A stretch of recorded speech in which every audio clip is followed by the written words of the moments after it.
Hey guys, today on iHasAPhotoshop we're going to talk about brushes. Before we start, let's get a new file to work with. Instead of going up to File and New, we're going to use the shortcut, which is Command N. Brings that right up. We're going to make this a little bigger so we have lots of room to work with. 750 by 550 sounds nice. Resolution 72, good for the web. Let's click OK.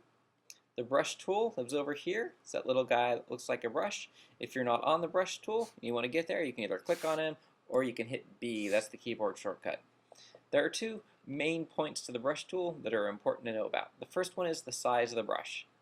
Where our brush size is 19 right now, so when we click, it makes little circles.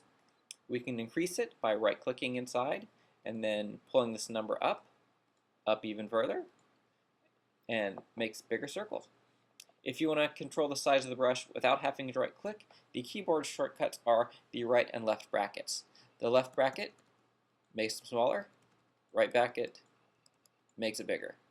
Let's get rid of these guys by coming over to our History tab, clicking back to the new so it forgets all of those brush strokes. The second part of the brush that is important is the hardness.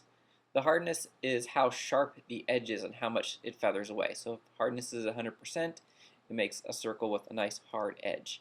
If you bring the hardness down to 0, it feathers it out. Now these are the same size brushes. We know because this number, the 175, didn't change. All we did was change the hardness back and forth. If you want to change the hardness with the keyboard, you hold down Shift, and then it's the left and the right brackets again.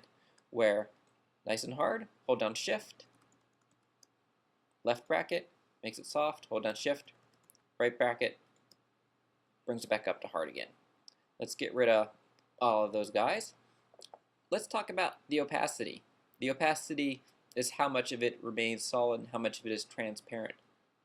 Bringing it down to about 50%, and you've got that sort of half color ghosting. Back up to 100 is the full color. 15% super light. You can control these numbers with the keyboard as well by just hitting the number key of the tens that you want the opacity to go to. So 4 goes to 40, 5 goes to 50, 8 goes up to 80, and you can just tab through all these guys till you decide you got what you want. Let's get rid of everyone again. Let's bring opacity back up to 100 by using the scrubber right there. And in brushes come just like this. All these are preloaded into Photoshop. They all have different things. So if you want a brush that is 100 and extra soft, you can either do it up here or you can click on that. Did you see when I left the highlight over them, it popped up and it said soft round 200 pixels. So soft is down here, 200 pixels up here. Click on that guy. That's what that looks like. Right click for that. We'll hover over him. It's 13. Hard round, 13 pixels. Click. And he's right there. In addition to the brushes that are already right here, Photoshop comes preloaded with lots more. You can also get more from the internet. And we'll come down here, let's just pick wet media brushes. This dialog box is going to pop up.